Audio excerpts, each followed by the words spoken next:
I had a good time doing a live today, and I had to cut it short, but I'm going to go ahead and follow up with, I'm installing Ubuntu 18 on this machine now, and well, I got a little click happy and clicked the wrong thing, so here we go, clicking the right thing. Now I should be able to boot up onto that USB drive and get Linux installed.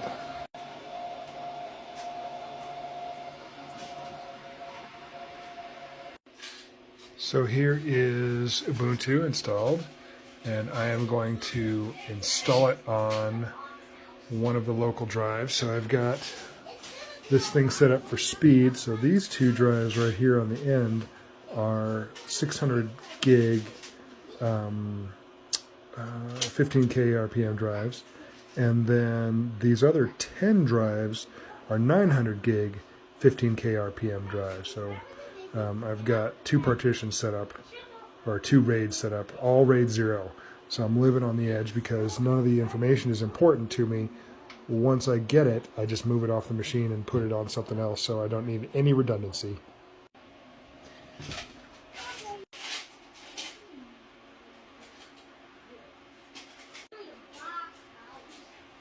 So here's where I'm going to erase the original one because, like I said, I don't need that information.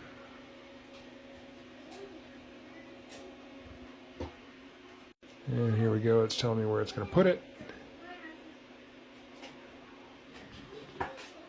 And I'll pick my time zone. And now it's copying files over. So far, no good. That's me moving the mouse down the screen.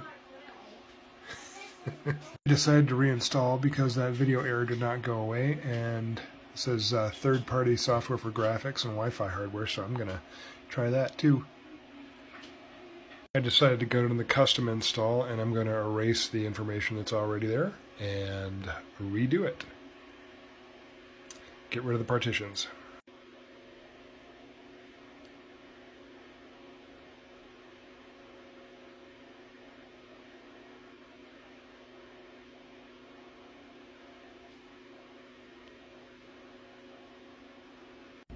I did reinstall, but I had the same exact video glitch. So what I did was I unplugged the monitor and then rebooted, and now I've got a more normal resolution that is not the resolution of this monitor, but I can actually read it. So I will continue from here.